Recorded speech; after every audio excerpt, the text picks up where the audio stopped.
Legends of Black Excellence isn't about tabloid gossip. It's about separating myth from fact in a culture that once treated any hint of queerness like a career-ending weapon. For decades, the genre demanded a hard, straight image. When that's the rule, silence becomes survival. Were these whispers clues, or tools used to destroy reputations? The answers are messy, human, and worth examining. Diddy, the industry that billed him rewarded image above all.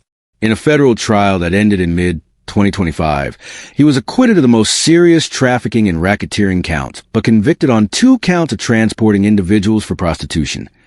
In October 2025, he received just over 4 years in federal prison plus financial penalties and supervised release. Prosecutors described organized drug-fueled encounters. The defense called them consensual. Those court facts matter. Everything else about his sexual identity remains unproven. Responsible storytelling draws the line.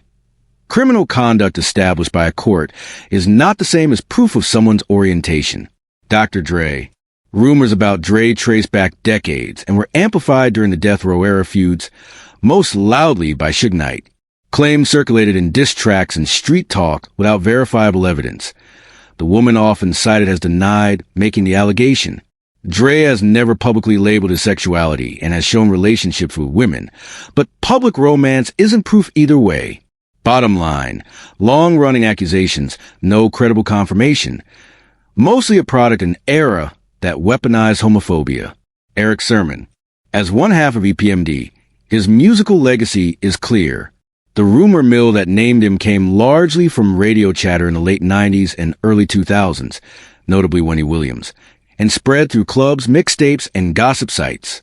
Sermon has denied the claims, and no credible evidence has surfaced to contradict him. This is a classic example of how insinuation, not proof, can stick to a legacy. Busta Rhymes, a dynamic, long-time star who often gets pulled into these conversations because sensational claims travel fast online. The public record in 2024 to 2025 centers on legal disputes and an alleged assault claim by a former assistant. Not verified evidence about sexuality. Loud personalities and social posts recycled old club rumors and sightings, but none of that equals corroborated proof. Until verified evidence appears or the artist speaks for himself, rumors remain just that. Birdman, a formative figure in Southern rap. Birdman's public displays of affection with Lil Wayne, televised kisses, and widely shared photos from the early 2000s ignited years of speculation. Within their circle, those gestures have been framed as familial mentor-style affection. Outsiders read them differently. No court, document, or confirmed witness has established a sexual orientation. The images were amplified by a culture quick to turn intimacy into scandal. The real point. These stories are less about outing anyone and more about how a hyper-masculine industry manufactured secrecy, suspicion, and punishment. Rumors often say more about the culture that invented them than about the people named. If hip-hop is maturing, it will stop using sexuality as a weapon, separate rumor from evidence, and hold powerful figures accountable for actions, not speculate about identities without proof. There's no credible, independently verified proof that Birdman is gay or bisexual. Only a long trail of perception. What matters isn't labeling him. It's a lesson. In the OG era, hip-hop gatekeepers treated queerness as weakness and weaponized it. That pressure made artists defensive and fans hunt for clues in clothes, gestures, or friendships. Birdman's kisses with Wayne sparked that anxiety. Some read family, some taboo, some an affront to masculinity. The only verifiable truth is simple. The kisses happened. Both men described them as paternal or symbolic, and nothing reliable proves otherwise. The larger point is cultural. Old rules turned intimacy into suspicion and let legends slip into gossip. Tupac Shakur is endlessly mythologized, a poet-warrior whose artistry didn't fit a single stereotype. Born in 1971 and steeped in a politically charged upbringing, he trained in acting, dance, and poetry, which made him expressive and, in a macho era, a target for speculation. A resurfaced 1988 interview and his art school background have been misread as evidence of queerness, but that leap rests on stereotypes, not facts. There's no reliable record of Tupac identifying as gay or bisexual, nor proof of secret same-sex relationships. His deep friendship with Jada Pinkett Smith has been sensationalized by conspiracy-minded fans. But the public record shows Tupac dating women and living a life that doesn't support those whisper claims. The real story, a narrow, fear-driven idea of manhood, tried to shrink an artist with emotional range. Lil Wayne's rise from New Orleans prodigy to global force made him a target for the same old tactic. The rumors traced the public kisses with his men or Birdman on TV and at events. In a hyper-masculine climate, those moments were framed as evidence of something hidden. Both men, though, have called the gestures familial and symbolic. Wayne even referenced a relationship in lyrics that framed Birdman as a father figure. Fashion choices or tabloidized romantic headlines are not evidence of sexual orientation. Wayne has never publicly identified as gay or bisexual, and no credible proof supports the rumors. Only the cultural context that created them.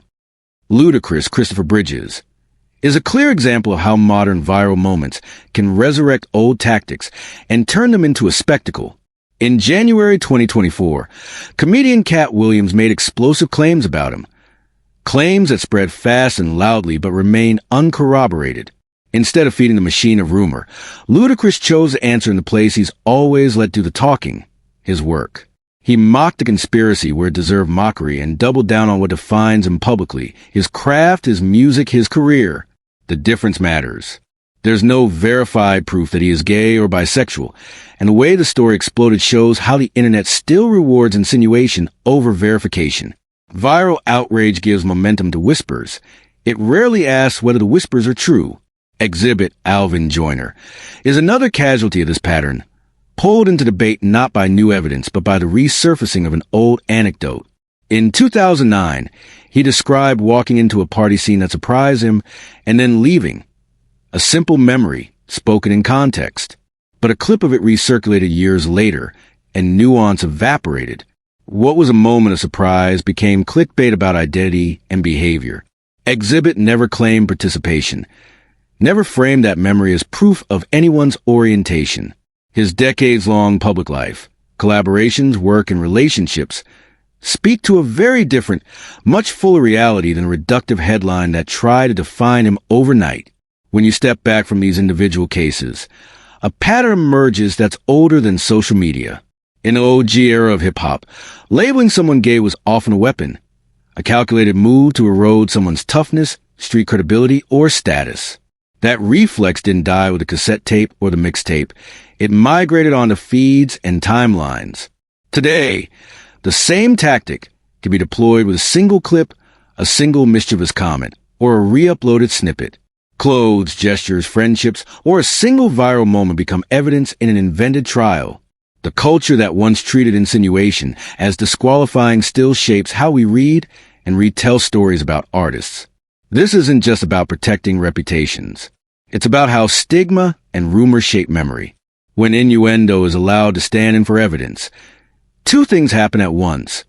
The targeted person's life is flattened into a paragraph, and the public's archive of the culture becomes distorted. We remember the rumor more vividly than the record, more vividly than the albums, the collaborations, the charitable work, the mentorship. That rewriting matters. Hip-hop's history is already contested territory. It's a living archive built from real choices, lived experiences, and creative risk.